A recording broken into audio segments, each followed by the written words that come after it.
أهلا ومرحبا أصدقائنا الأعزاء في كل مكان. وحلقة جديدة من برنامجكم الجميل جدا يحكى أن. عنوان حلقتنا اليوم: يا موفق لا تحتقر الناس. صحيح يا عبد السلام، وتدور أحداث القصة في الغابة. وتقول القصة أن هنالك كلب اسمه ضعفان.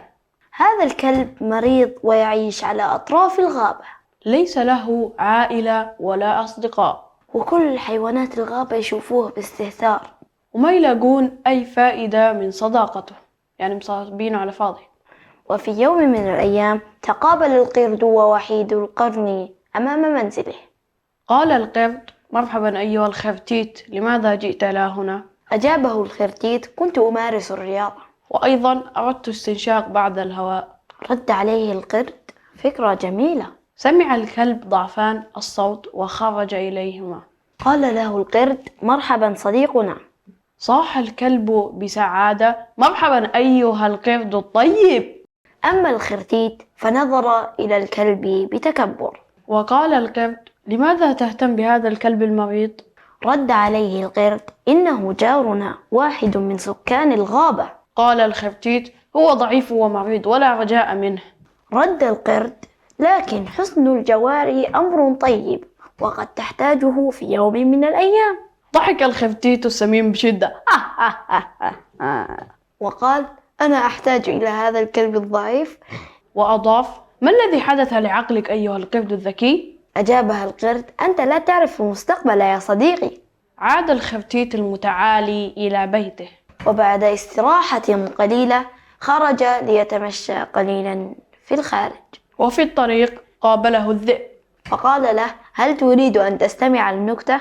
أجابها الذئب: بالتأكيد، هات ما عندك. قال الخرتيت متكبرا: هل تظنني أنني أريد مساعدة من كلب ضعيف ومريض في يوم من الأيام؟ ضحك الذئب بصوت عالي وقال: أنت؟ لا أظن. فانصرف الخرتيت متفاخرا بنفسه. وكان كلما يقابل حيوان يحكي له القصة، وكل حيوان يسمع القصة يضحك على صديقنا الكلب ضعفان. وفي إحدى الليالي استيقظ صاحبنا ضعفان على صوت. كان هذا الصوت لسيارة تقف في منتصف الغابة. ومن تتوقعون بداخلها يا أصدقاء؟ نعم، صيادون. فقالوا لبعضهم: ما هو الصيد المفضل لليوم؟ نريد أي نوع من الحيوانات؟ لا وقت لدينا في هذا الليل. والسيارة لا تكفي إلا حيوانا واحدا فقط.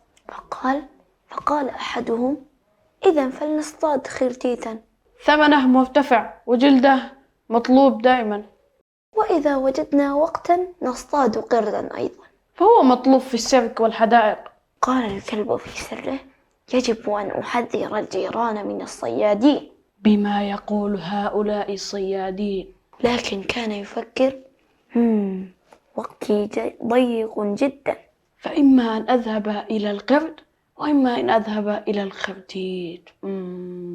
حسنا، كيف سأتصرف؟ فقال محدثا نفسه: القرد أم الخرتيت يا ترى؟ الخرتيت دائما ما يستهزئ بي، وينظر إليه باحتقار، حتى أنه جعل حيوانات الغابة تشمت في مرضي، وجعلني أضحوكة بينهم. أما القرد فقد كان جيدا معي، وكان يسلم علي ويطمئن إلى صحتي. وفي تلك الأثناء بدأ الصيادون يتحركون إلى وجهتهم. وأيضا صديقنا ضعفان اختار وجهته.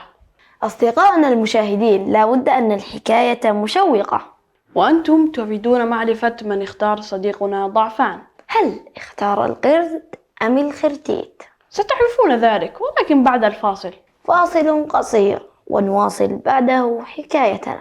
فلا تذهبوا بعيدا.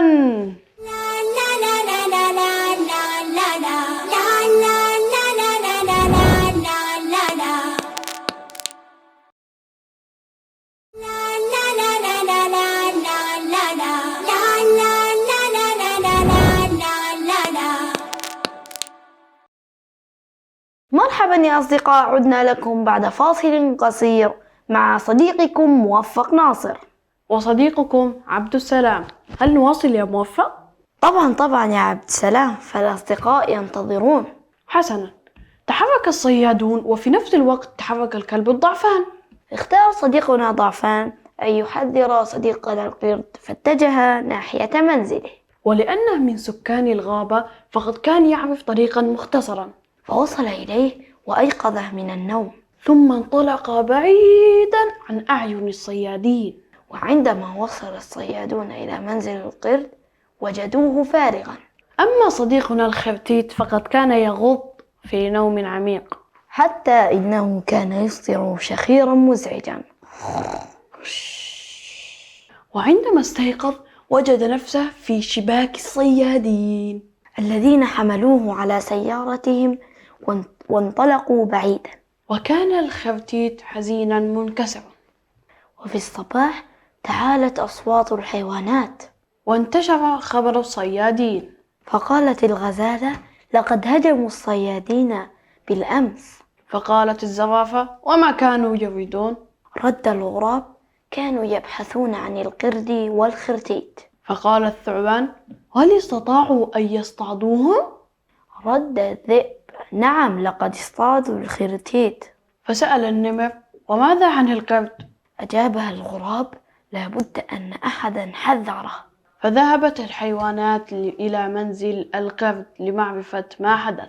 أجابهم القرد: لقد جاءني صديقي ضعفان الذي حذرني قبل وصول الصيادين بلحظات قليلة. فهربنا سويا بعيدا عن الصيادين.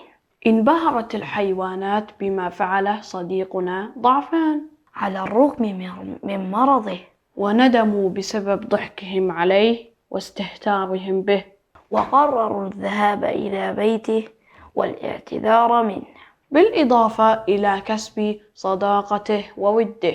وقال القرد: ألم أقل لكم لا تستهينوا بالضعيف، فقد تأتيكم فائدة من حيث لا تدروا.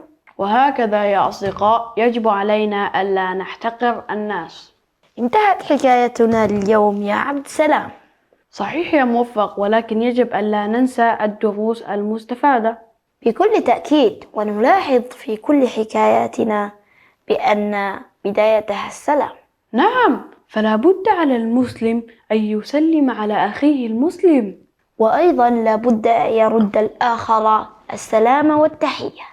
أيضا من دروس الحكاية أن العقل السليم في الجسم السليم. فالرياضة مهمة للجسم وللصحة. لا ننسى التواضع، فالتواضع من صفات المسلمين، والرسول صلى الله عليه وسلم سيد المتواضعين. ومن تواضع لله رفعه. ومن الدروس تحذير المسلم لأخيه المسلم، وتنبيهه من أي خطر يصيبه، وأيضا تقديم النصح له. وماذا عن أهم درس لحكايتنا يا عبد السلام؟ أهم درس من الحكاية هو عدم احتقار الناس. صحيح، وعدم الاستهانة بهم. فكل إنسان له فائدة، وهذا الإنسان الضعيف لا بد بأن لديه قوة في شيء آخر. بكل تأكيد، وقد تحتاجه في وقت آخر. وماذا عنكم أصدقاؤنا المشاهدين؟ وما الذي استفدتموه من هذه الحكاية؟ ننتظر تعليقاتكم ومشاركاتكم عبر رقم القناة الظاهر أمامكم، أو عبر وسائل التواصل الاجتماعي. وإلى أن نلتقيكم في حلقة قادمة. هذا صديقكم موفق ناصر وصديقكم عبد السلام ناصر. نحييكم ونتمنى أن نراكم في حلقة قادمة. إلى اللقاء يا أصدقاء، إلى اللقاء. لا لا